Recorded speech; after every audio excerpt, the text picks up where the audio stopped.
Olá, queridos irmãos. É um prazer estarmos juntos aqui novamente, para que nós possamos dar continuidade aos nossos estudos do livro Ave Cristo, de Emmanuel. E boa noite, Dilceia, você está conosco aí, vamos conduzir o estudo hoje, tudo bem? Tudo bem, felizmente, estamos aí juntos. Muito bom.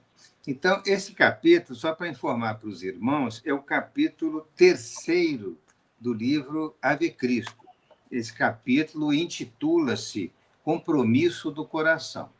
Mas antes, nós vamos unir os nossos pensamentos em prece, os nossos corações, mentalizando Jesus e o nosso querido Emmanuel, e rogando que eles possam nos amparar, nos inspirar no nosso desejo de aprofundarmos no estudo do cristianismo primitivo à luz da doutrina espírita. Rogando essa proteção amiga para todos os nossos instantes de estudos e também muita paz para os lares de todos aqueles que estão conosco sintonizados. Em nome de Jesus, nós pedimos permissão para iniciarmos os estudos desta noite. Que assim seja. Então, neste capítulo 3º, Compromisso do Coração, nós vamos ver que 2 dias se passaram daquele problema grave que ele teve no lar e que descobriu a traição da esposa, né, com Opílio Vetúrio, que era, na verdade, o seu empregador, né, e era primo da sua esposa. Então, 2 dias sucederam-se uniformes para Quinto Var, que, apático e melancólico, ouvia no lar as queixas infindáveis da esposa, azorragando-lhe os princípios com o látego da crítica insidiosa e contundente. Embora as mágoas lhe oprimissem a alma, não deixou perceber qualquer sinal de desaprovação à conduta de Cíntia, que prosseguia ao lado de Vetúrio entre excursões e entendimentos. Na verdade, a esposa continuava criticando-o severamente pela sua posição de acompanhar o movimento cristão de Roma naquela época. Lembremos-nos que estamos no ano 217, terminando lá o trabalho, o imperador Caracalla já chegando ao final, né, de seu mandato. Brevemente aconteceria, né, um problema grave contra ele, de assassinato e de deposição, mas o fato é que as perseguições aos cristãos continuavam. E a esposa tinha total reprovação da atitude dele por ser cristão e por apoiar este movimento. Mas ele recebeu a recomendação de partir na direção de um porto da Acaia e não conseguiu sopitar o anseio de renovação do qual se via possuído.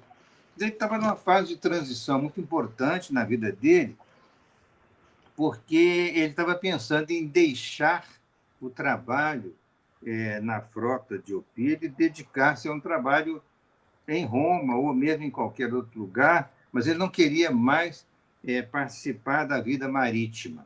Então, ele ia procurar, né, o Opílio para falar sobre isso, quando ele recebeu essa recomendação de, ainda que naturalmente ele não tinha se desligado do trabalho na frota, ele recebeu, né, essa recomendação de partir na direção de um porto da Acaia. A Acaia era uma província romana na Grécia, na região do Peloponeso, ao sul da Grécia, e essa região da Acaia ficava nas costas ocidentais da Grécia. Ele iria partir para lá.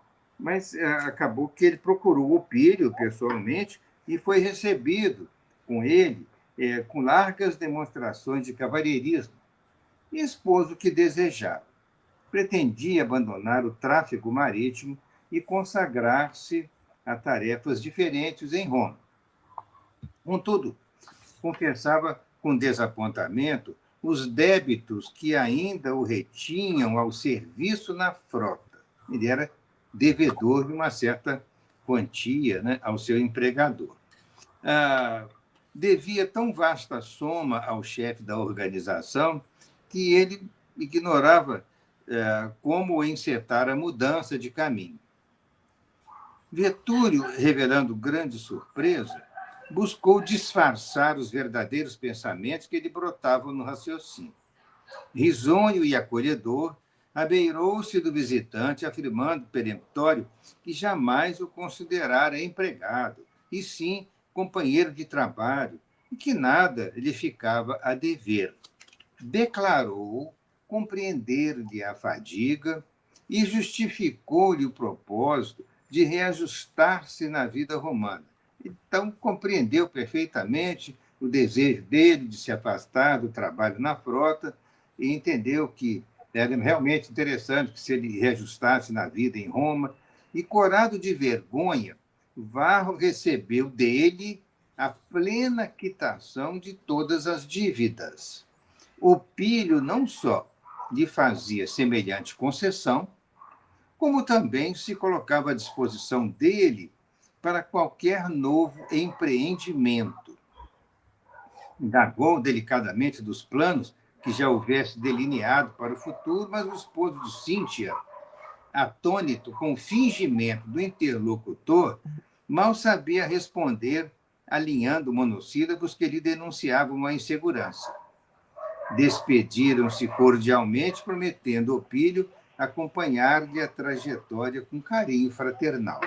Ora, não era a forma comum deste Opílio, empregador, relacionar-se com Varro, não. Ele era mais formal, mas o fato é que, quando Varro o procurou para falar que desejava se afastar, ele, Opílio, já tinha na mente outros planos e, evidentemente, com um fingido cavalheirismo, ele envolveu Varro. Olha, eu vou, as suas dívidas comigo estão quitadas, você não me deve mais nada, eu faço voto que você se dê muito bem na sua nova vida, posso te ajudar no que for possível.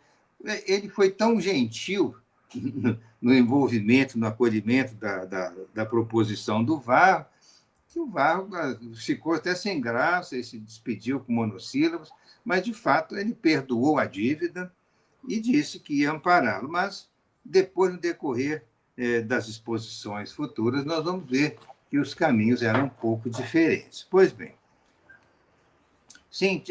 sentindo-se profundamente desajustado, Quinto Varro dirigiu-se ao Fórum Romano na perspectiva de encontrar alguém que ele pudesse conseguir um trabalho honrado.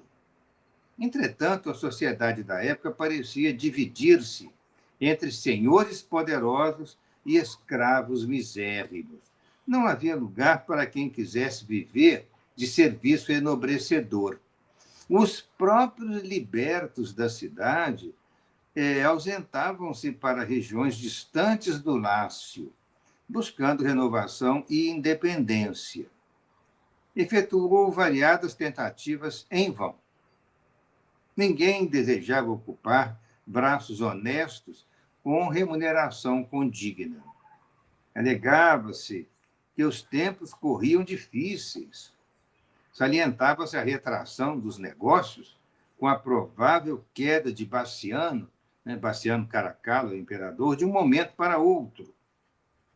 Então, veja que situação assim difícil, constrangedora, porque a pessoa que quer um trabalho naquela época em Roma, no ano 217, que procurava um trabalho honesto, um trabalho digno, com uma remuneração adequada, ele praticamente não conseguia. Tanto que muitos estavam se distanciando de Roma, procurando trabalho no interior do Império Romano, porque a crise econômico-financeira do Império era grave.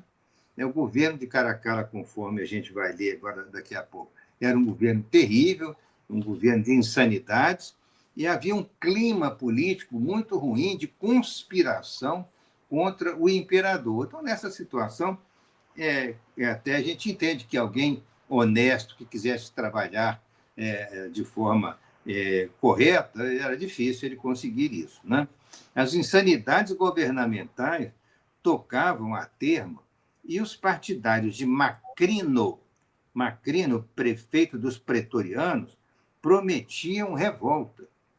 Vivia Roma sob o regime de terror.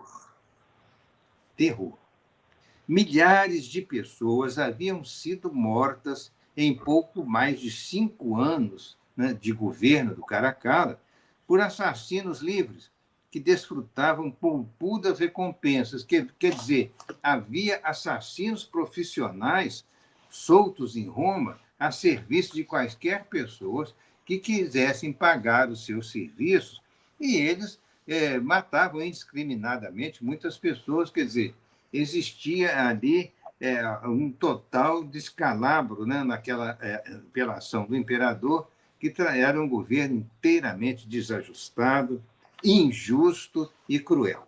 Pois bem, já quando falou aqui de Macrino, que era o prefeito dos pretorianos, este Macrino era, na verdade, Marco Opélio Macrino.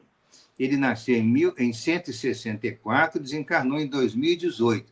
Desencarnou pouco tempo depois desta ocasião que nós estamos aqui nos referindo. Ele foi prefeito da Guarda Pretoriana, que era uma guarda de elite que respondia pela segurança do imperador. Porém, ele entrou em conflito com o imperador, conspirou pelo seu assassinato e contratou até um soldado para que fizesse isso. Por quê? Porque naquela ocasião, ele, como prefeito da Guarda Pretoriana, também tinha responsabilidade sobre as legiões romanas que atuavam na guerra contra os partos, lá na Mesopotâmia. E, na ocasião, o imperador Caracalla estava naquela região, comandando as legiões romanas.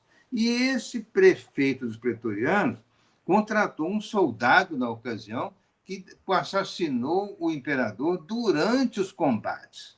Então, foi uma conspiração contra, conseguiram assassinar o Caracalla, que realmente era muito odiado por muitas pessoas, e este mesmo Macrino assumiu o governo do Império Romano, assumiu o trono, por um curto período, de abril de 2017 a junho de 2018. Então, por pouco mais de um ano, ele foi imperador de Roma. Mas, curiosamente, e esse foi um caso único, ele governou Roma à distância, porque ele estava, digamos assim, residindo naquela ocasião, com toda a pompa, etc., na Antioquia da Síria, que era uma cidade lá na região da Síria, né, próximo às margens do Mediterrâneo, porque ele também se deslocara para a região do conflito, na Mesopotâmia, então ele estava mais próximo da região do conflito nesta ocasião.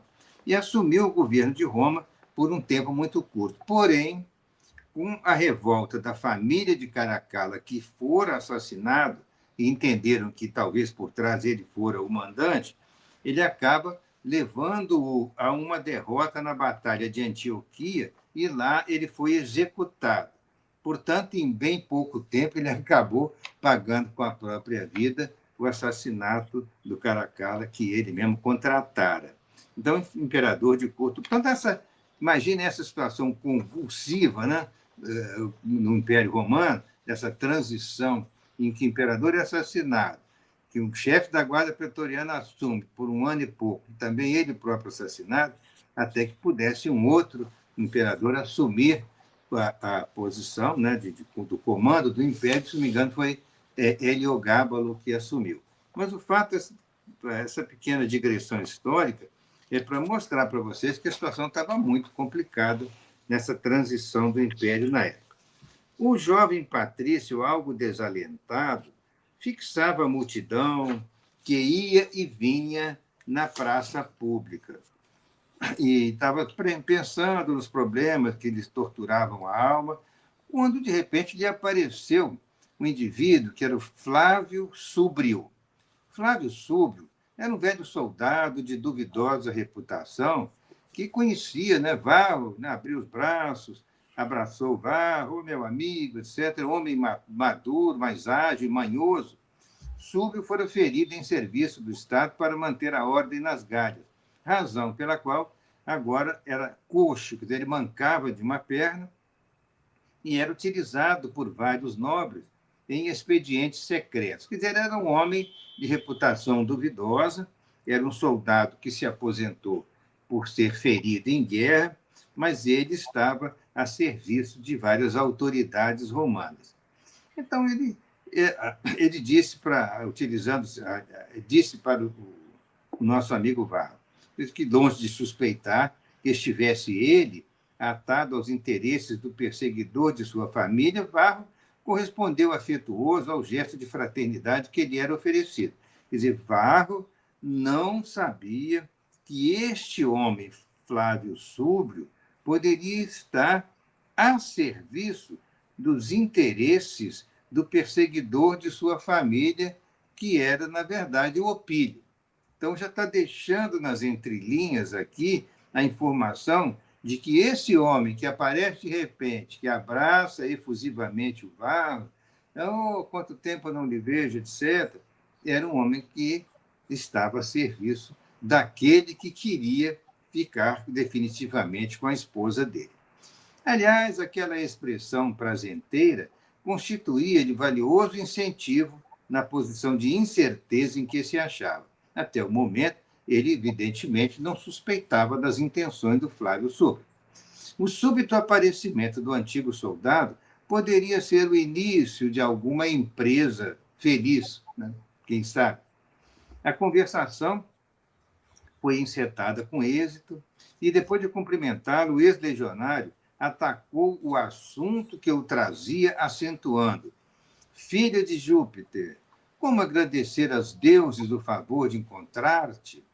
Serapis compadeceu-se de minha perna doente e guiou-me os passos. Serapis é um deus romano, que, na verdade, até uma história curiosa, é uma divindade greco-egípcia, que foi criada no século III a.C.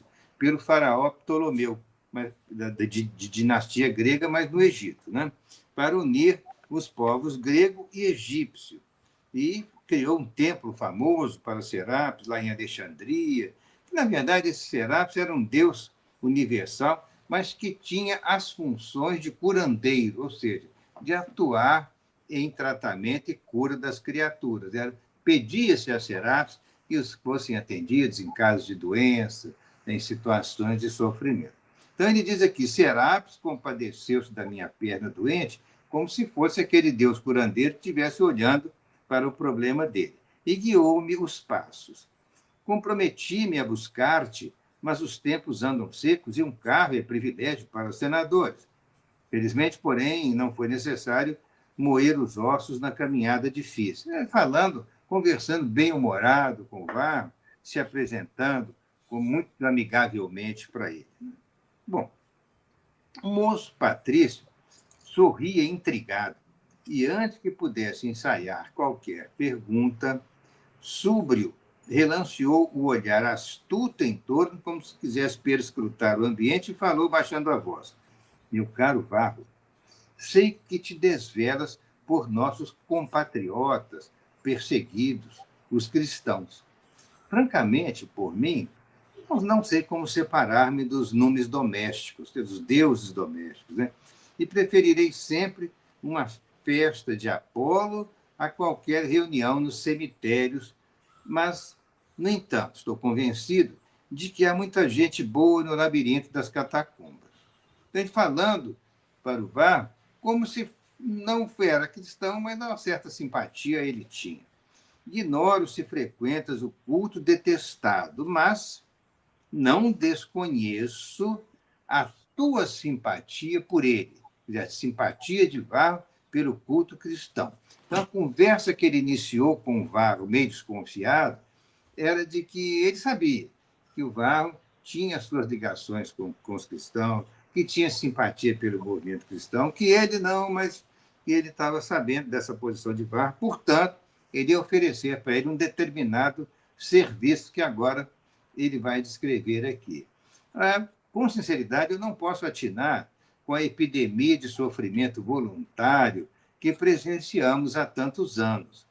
Vejam, né, o nível da hipocrisia que os romanos colocavam, o problema da perseguição aos cristãos. Né? Epidemia de sofrimento voluntário, evidentemente que os cristãos não queriam sofrer. Né? era o Império Romano, as autoridades cruéis, que comandavam a perseguição.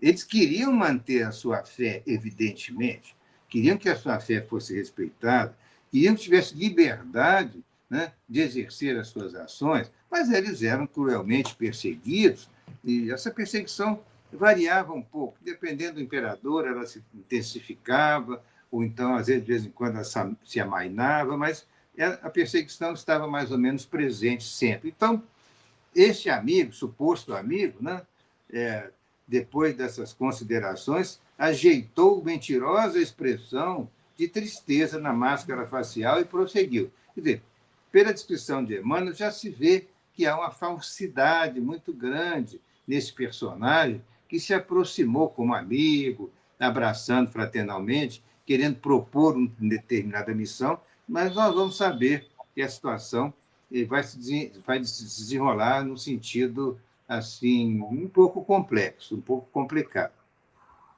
Apesar de minha indiferença para com o cristianismo, continua ele dizendo, aprendi com os nossos antepassados que nós devemos fazer o bem.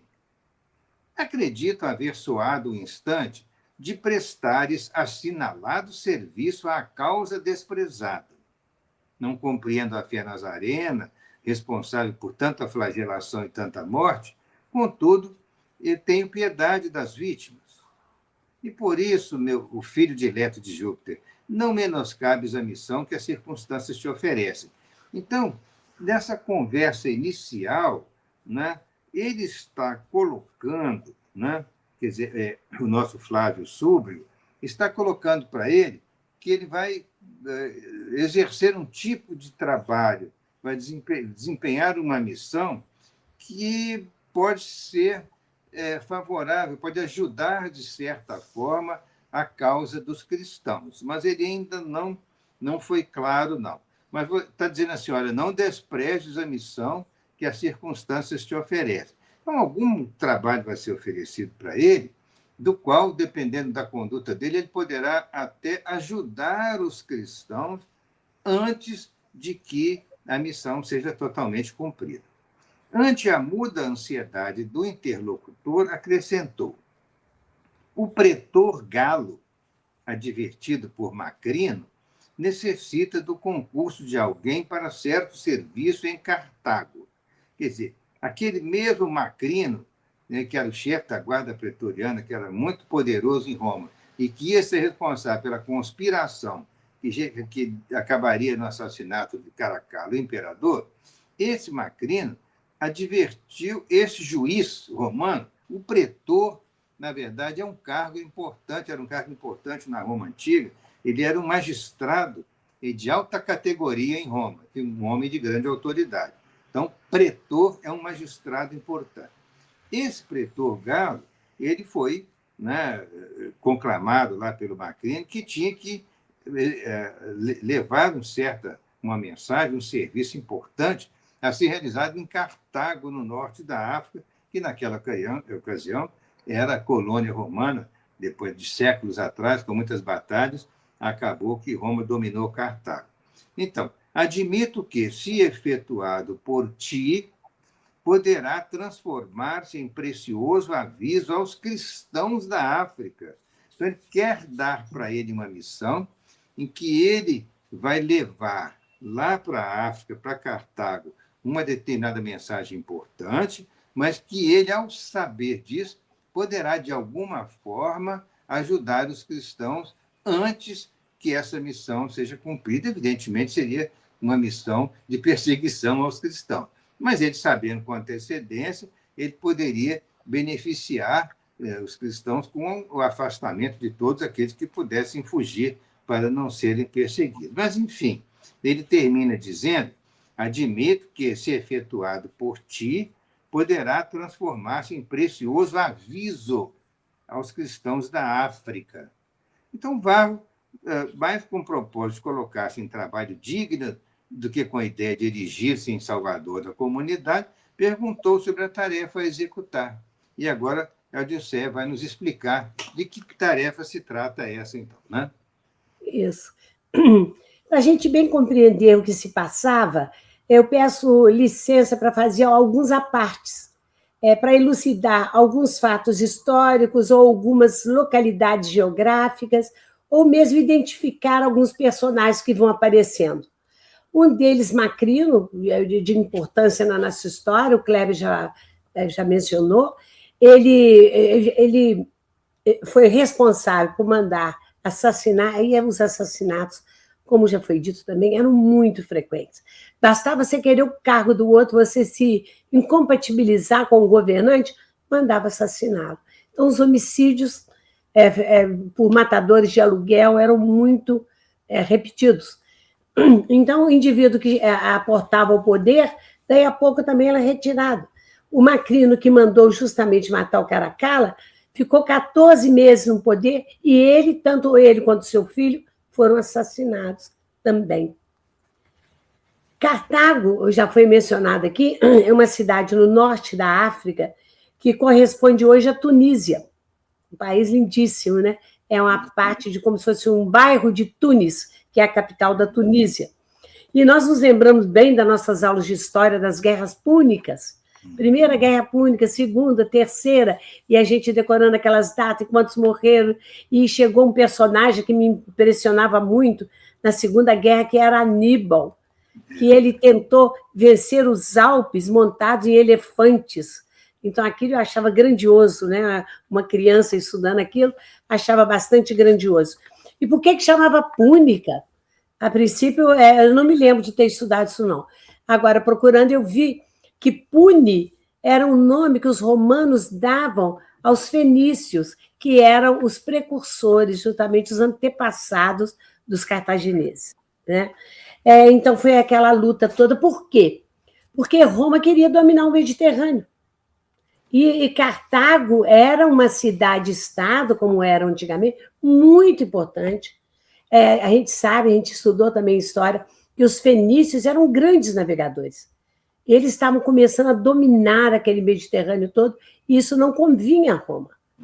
Não convinha. Então, o domínio romano, depois que Cartago foi arrasada, completamente arrasada, destruída, e quem sobrou e não foi morto foi tido como escravo. Então, acabou com aquela civilização. Depois nós vamos ver o que aconteceu para frente. Não ficou só nisso, não. Então, houve uma grande expansão comercial, um domínio do Mediterrâneo, e Roma tinha uma vontade muito grande, um interesse em manter o domínio sobre Cartago. Você vai ver que é isso que vai acontecer aqui. É isso que vai acontecer aqui. Essa, pelo menos, é uma das intenções que existem para mandar uma determinada correspondência urgente para Cartago. Bem, então vamos ver aí o que vai acontecer. Mostrando entusiasmo bem estudado, Súbrio, Flávio Súbrio, né? Aquele velho soldado com defeito físico, ferido em combate, ele esclareceu que o alto dignatário, que era o pretor Galo, chamava-o a ele e a Alvarro ao palácio para confiar-lhe delicado negócio. São muitos os nomes, às vezes a gente vai repetindo assim os nomes para a gente não perder a sequência. E o rapaz não vacilou. Acompanhando o experiente lidador, procurou Galo na própria residência deste, em vista do caráter confidencial que Súbrio imprimira a conversação. Então, não era para conversar em qualquer lugar, tinha que ser um lugar reservado. O velho pretor Galo, emoldurado dos mais arraigados costumes patrícios, recebeu, amenizando o rigor da etiqueta, foi logo ao assunto sem rodeios, depois das saudações usuais, o que não era muito frequente acontecer, pela diferença social, pela diferença de importância entre ele e Varro. O Flávio Súbrio, ele era um ex-legionário. O que é um ex-legionário?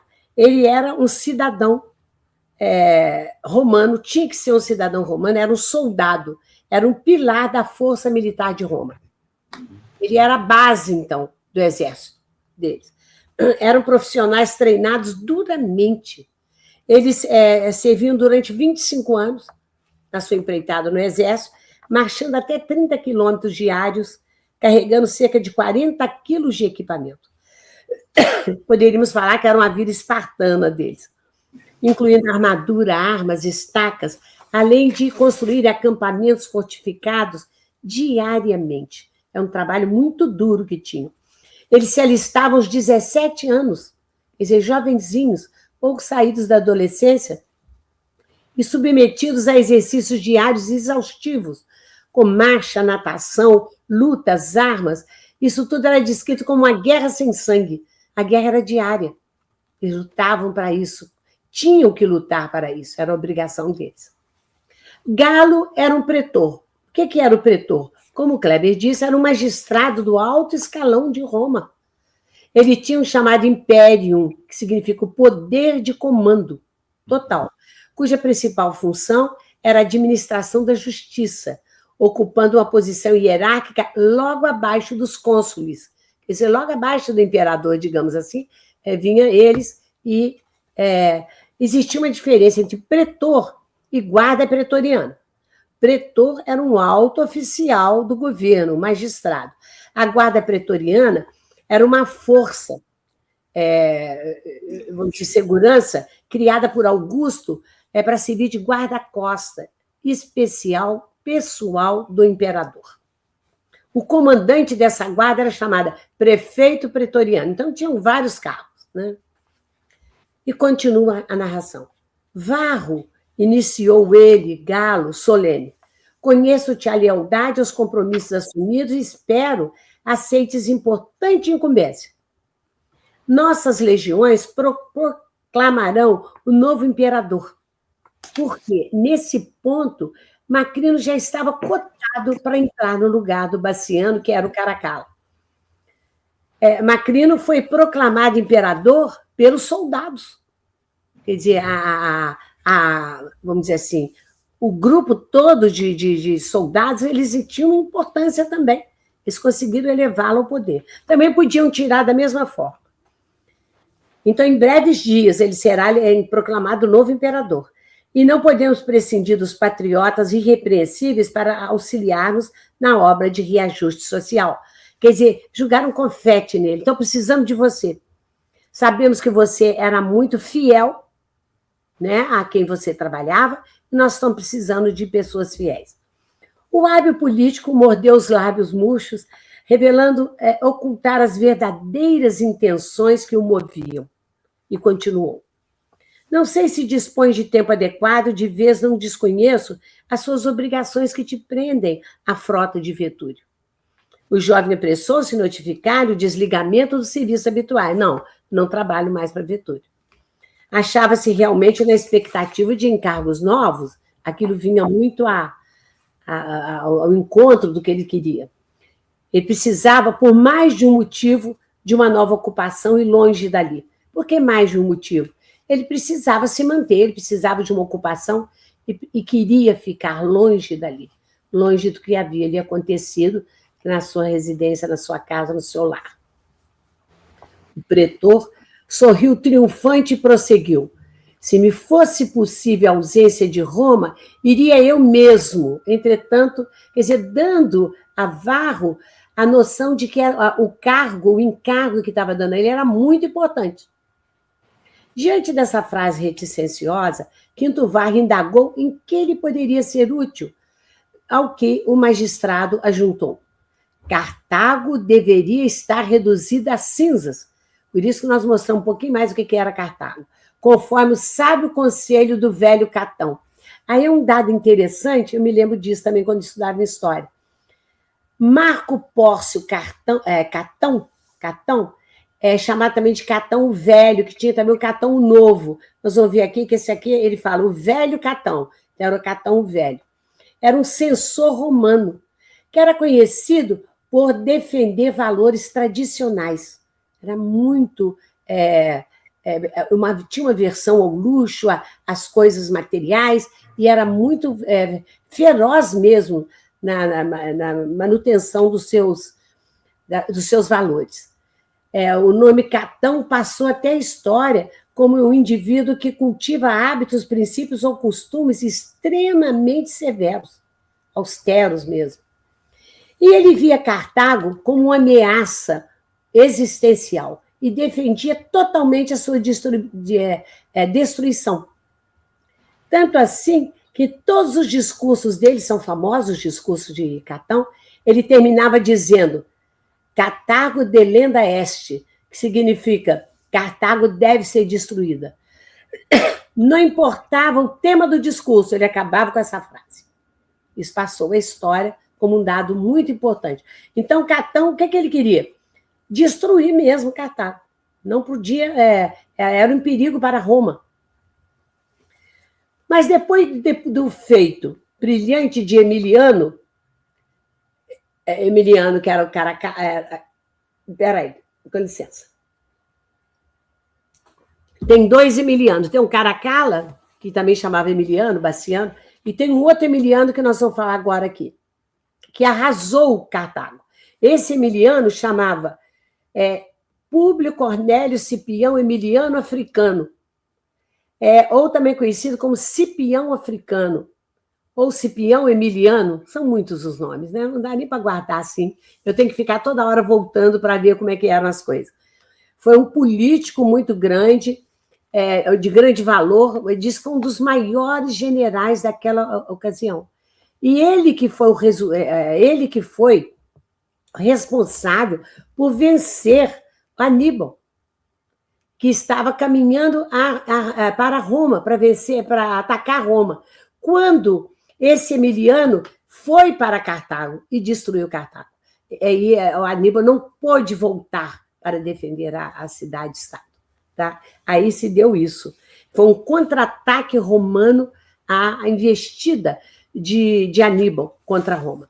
Bem, aí ele fala o seguinte, olha só. Então, houve um feito brilhante de Emiliano, arrasando Cartago. E Graco, ele diz, fez a loucura de reconstruir aquele ninho de serpentes. Ele continua, duvido haja outra província capaz de trazer-nos maiores aborrecimentos. Naquele momento, era a grande rival de Roma, que queria o domínio quê? O domínio do Mediterrâneo. Se é possível combater aqui a praga dos galileus, por lá o problema é cada vez mais complicado. Então ele fala, Cartago sempre foi um problema, e agora está sendo também, por causa dos galileus também.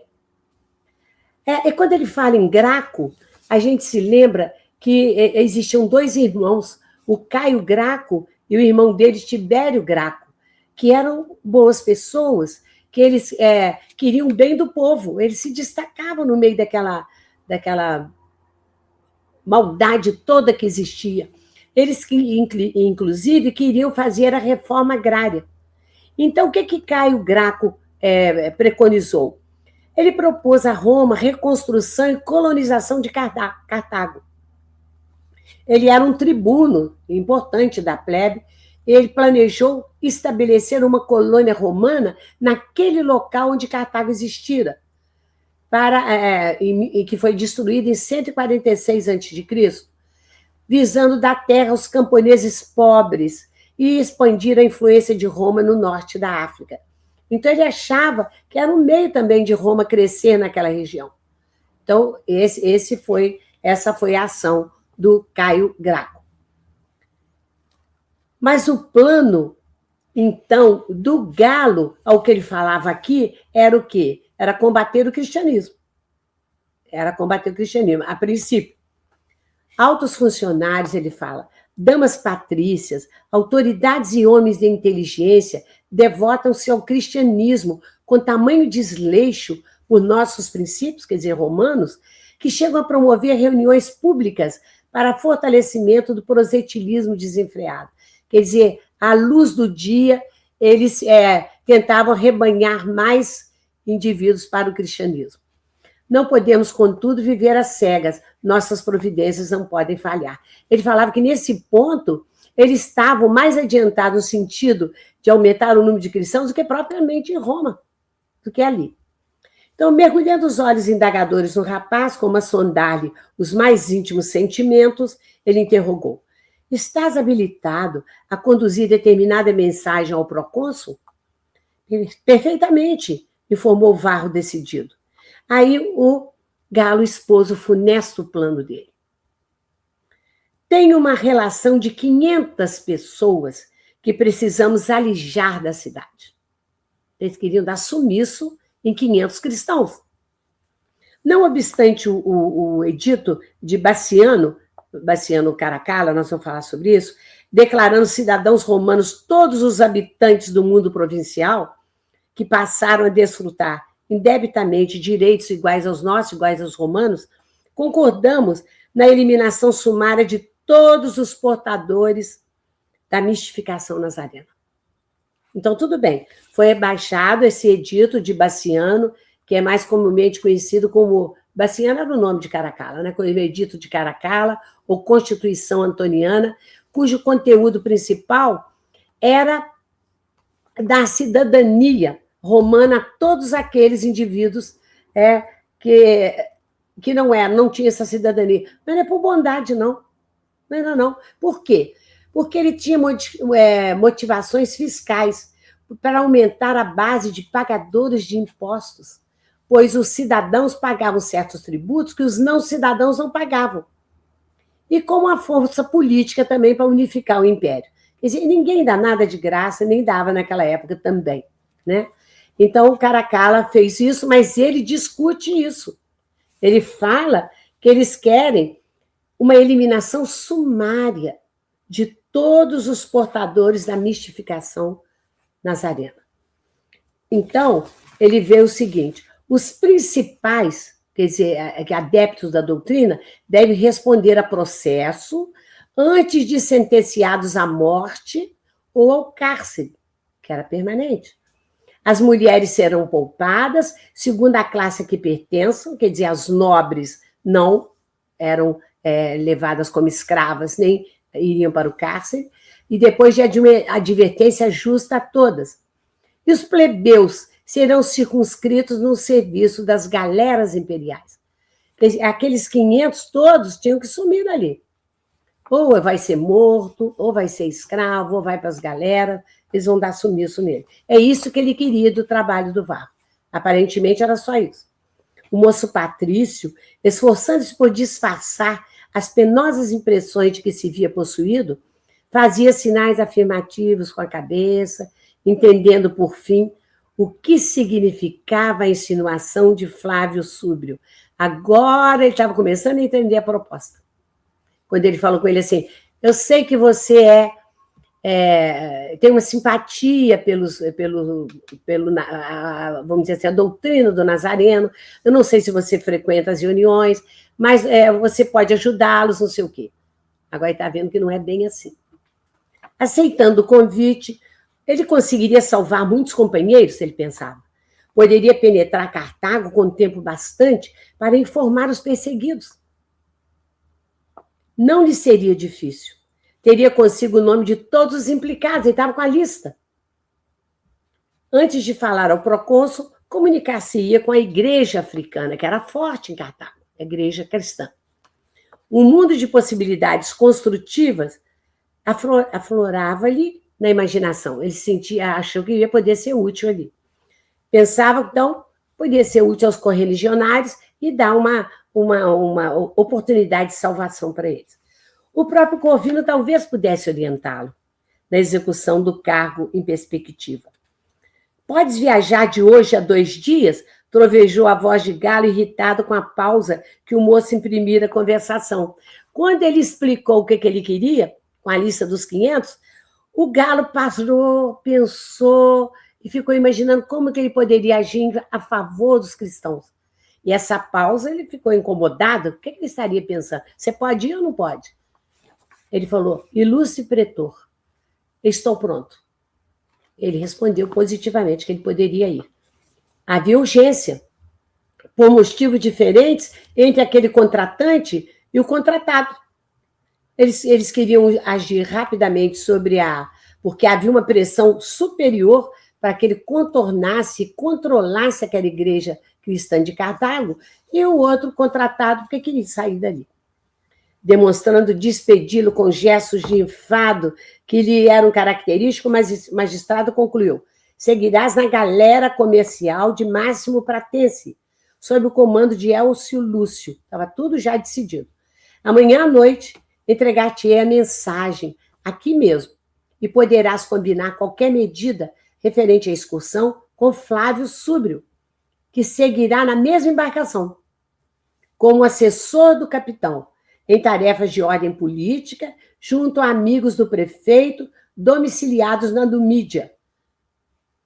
E ali o entendimento terminaram. Pronto, já falou que tudo que tinha que fazer, amanhã eu te entrego a lista e você vai, o Súbrio vai com você. Fez umas companhias terríveis que ele iria a aceitar. A Numídia é aquela região do norte da África, né?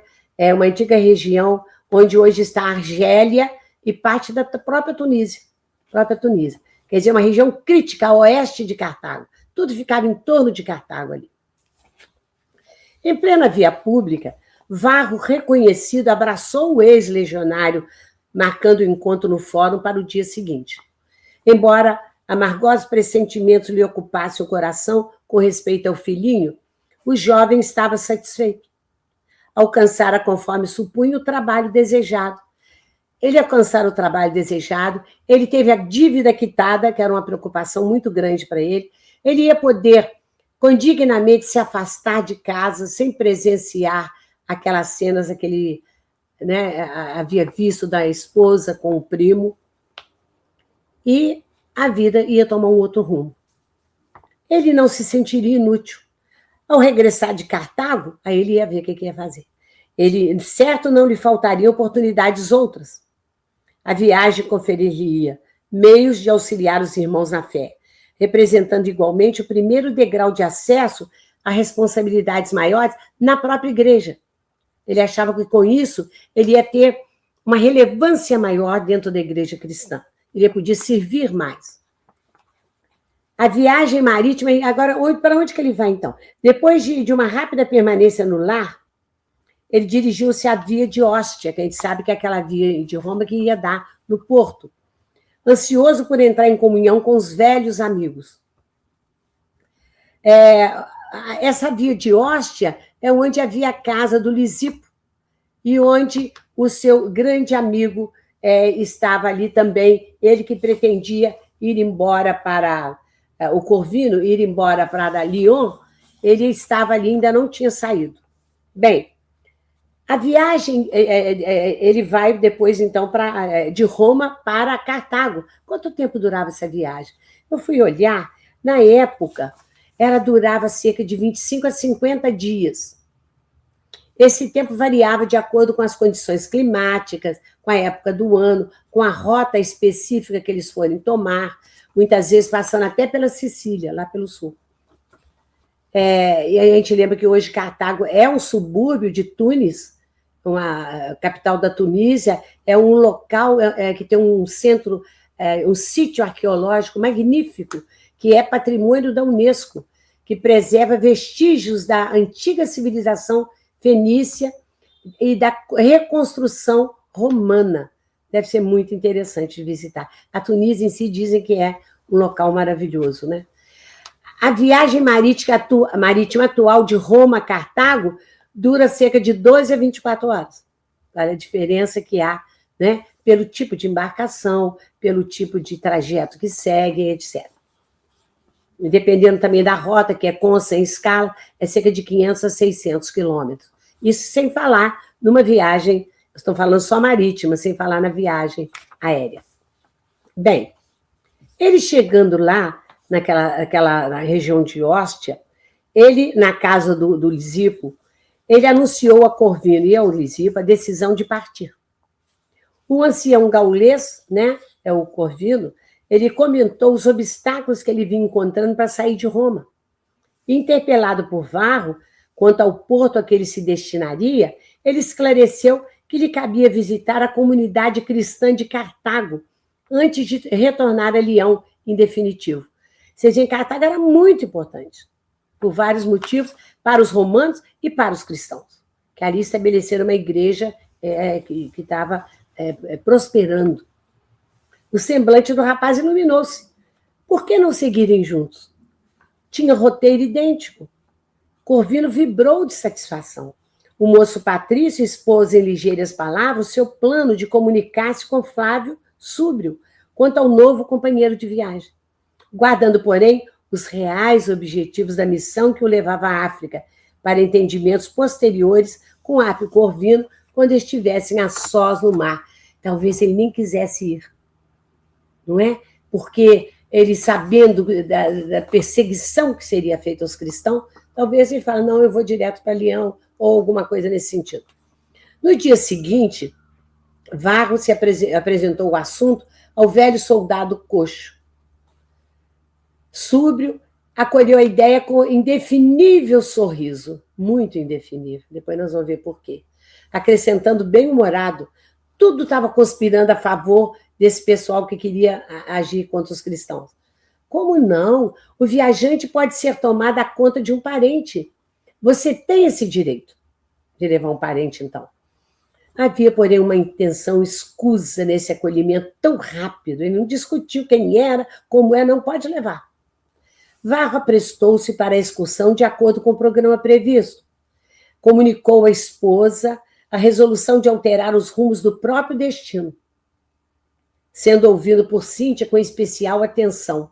Eu não sei o que ele fala de especial atenção aqui. Podia ser por deixá-la mais livre, com os encontros amorosos com seu primo, ou poderia ser também que ele, deixando o serviço do primo de lado, ele iria ter uma remuneração melhor em outro serviço.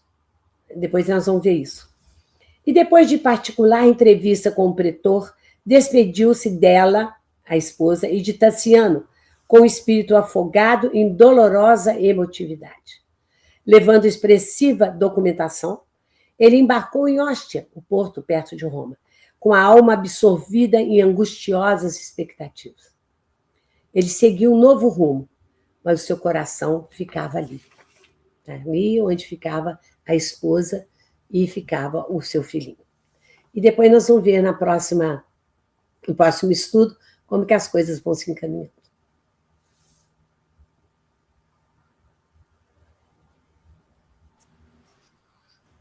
O relato de Emmanuel está nos conduzindo para uma situação que a gente vai saber brevemente, conforme os nossos novos estudos. A vida mudou muito, porque ele ia para a Grécia. Aí procurou o Opílio, disse, olha, eu quero abandonar essa vida na frota, quero trabalhar aqui em Roma. E o Varro, o Opílio não colocou dificuldade nenhuma, né? Acertou tudo com ele, disse até que poderia apoiá-lo no seu desejo de arranjar um trabalho em Roma. E, curiosamente, quando ele vai procurar o trabalho, esse indivíduo, Flávio Súbrio, encontra-se com ele e propõe a ele uma situação inteiramente nova, mas que deve ter oferecido uma boa remuneração para ele fazer essa longa viagem a Cartago. Quer dizer, mudou totalmente a destinação dele, ainda em via marítima, mas seria outra galera, de outro comandante, enfim. Ele estaria se afastando da vida marítima após o retorno de Cartago. Esse planejamento estava sendo direcionado, o grande amigo Corvino iria com ele na viagem. Então fica a interrogação, como que essa viagem vai transcorrer?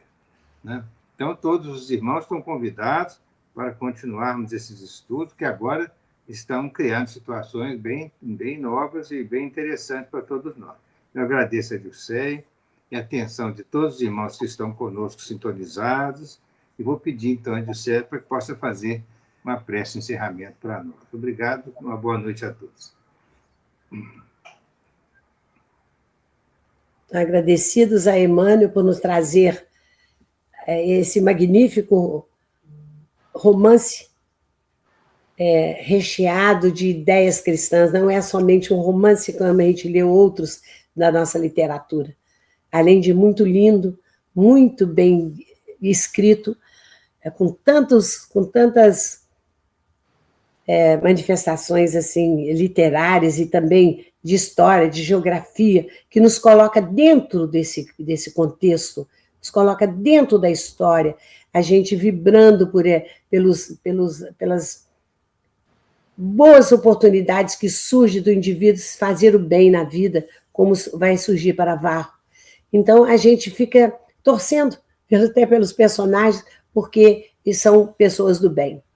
E vemos a garra e a dedicação dos primeiros cristãos preciosas. Agradecemos a Jesus por nos trazer o seu evangelho de luz, que brilha para todos, em todos os tempos, desde aquela época até hoje, para nos trazer tudo que nós precisamos de crer, de ter fé, de esperança, para a nossa transformação moral. E, muito agradecido por tudo isso, nós pedimos que Jesus fique conosco hoje e sempre. Que assim seja. E assim seja. Obrigado, uma boa noite a todos. Boa noite.